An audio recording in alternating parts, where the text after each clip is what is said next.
Okay guys, तो आप लोगों ने देखा कि पहले पार्ट में क्या हुआ था। चा ने इग्रिस को इजिली हरा दिया था।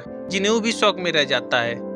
तभी चा बोलती है, क्या ये ब्लैक नेट तुम्हारा सबसे स्ट्रॉन्गेस्ट सोल्जर था? तुमने कहा था कि तुम अपने सबसे स्ट्रॉन्ग सोल्जर यूज करोगे, तो उसको समन करो। वो बेरू के बारे में बात कर रही होती है, लेकिन जिनू बोलता है कि तुम हर्ट हो सकती हो। चा कहती है ऐसा कुछ नहीं होगा, और वैसे भी मुझे उससे दोबारा फाइट करना है। ओके गाइस, तो जितने भी फर्स्ट पार्ट नहीं देखा जाकर देख कर आओ, और चैनल पे नए हो तो चैनल को कर लो सब्सक्राइब और वीडियो को कर दो एक लाइक। तो चलो गाइस, वीडियो को स्टार्ट करते हैं। तो जिनू फाइनली बेरू को समन करता है और उसे एक ऑर्डर देता है, चा को बिना हार्म किए डिफीट करो। बेरू कहता है जैसा आप कहें माय किंग। फिर वो जोर से रोर करता है और जिससे जिम के सारे शीशे टूटने लगते हैं। चा उसे देख करके सोच रही होती है कि जिनू ने इस मॉन्स्टर के साथ फाइट किया था। बेरू अपने पंजे निकाल करके अटैक करने वाला होता है, लेकिन जिनू कहता है उन्हें हटा लो, वरना चा को थोड़ी भी चोट लगी तो मैं तुम्हें नहीं छोड़ूंगा। बेरू तुरंत अपने नाखून अंदर कर लेता है और कहता है यस माय किंग। चा अटैक करने के लिए तैयार होती है, लेकिन तभी अचानक बेरू उसके पीछे आ जाता है। चा को याद आ जाता है कि जेजू आइलैंड पर भी उसने यही किया था। वो कहती है तुम्हें क्या लगता है कि मैं दोबारा सेम ट्रिक में फंसूंगी? फिर वो तुरंत अटैक कर देती है अपने तलवार से, लेकिन बेरू सिर्फ 2 उंगलियों से उस अटैक को रोक देता है।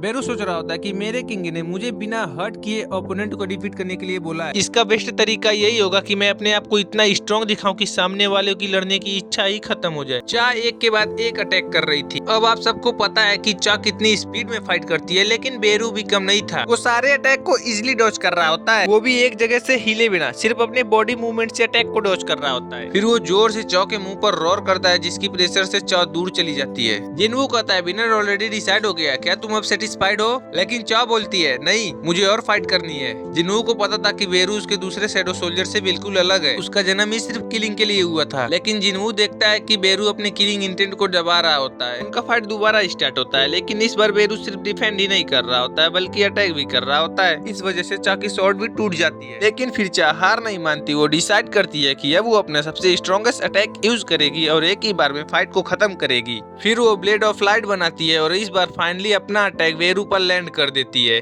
वो शॉट बेरू के चेस्ट में घुस जाती है। तभी हमें दिखाई देता है कि इस अटैक की वजह से बेरू अपने अंदर की किलिंग इंटेक्ट को ज्यादा देर तक कंट्रोल नहीं कर पाता और पूरे गुस्से में आ जाता है। उसे एंड क्वीन की बातें याद आने लगती है। वो जिन्हू का ऑर्डर भूल जाता है और आंट क्वीन का ऑर्डर फॉलो करने लगता है। मुझे अपने एनिमी को जान से मारना है। बेरू पूरा ब्लड डस्ट के साथ चा की तरफ बढ़ने लगता है। जिन्हू चिल्लाकर उसे रुकने के लिए बोलता है, लेकिन वो नहीं सुनता। तो जिन्हू जल्दी से बीच में आ जाता है और उसे रोक देता है। तब जाके बेरू शांत हो जाता है और तुरंत जमीन पे गिरकर माफी मांगने लगता है। जिन्हू चा से पूछता है तुम ठीक हो ना? फिर वो कहता है ये सिर्फ एक एंट्रेंस टेस्ट था, तुम्हें सिर्फ इसके लिए अपनी जान को रिस्क में डालने की क्या जरूरत थी? लेकिन चा चुप रहती है और कुछ नहीं बोलती। फिर जिनू कहता है तुम्हें आखिर मेरे गिल्ड में क्यों ज्वाइन करना है? क्या चाहती हो तुम? कहीं ऐसा तो नहीं तुम्हें मुझ में इंटरेस्ट है? फिर वो सोचता है ये तो हो ही नहीं सकता, जरूर कुछ और बात होगी। वो जाने लगता है, तभी चा बोलती है हाँ मुझे तुम में ही इंटरेस्ट है। इतना कह करके वो ब्लश करने लगती है और इसी के साथ ये एपिसोड खत्म हो जाता है। अब चलते हैं आज की सवाल की तरफ। जिन्हू के फादर का नाम क्या होता है? जल्दी से कमेंट में लिखो।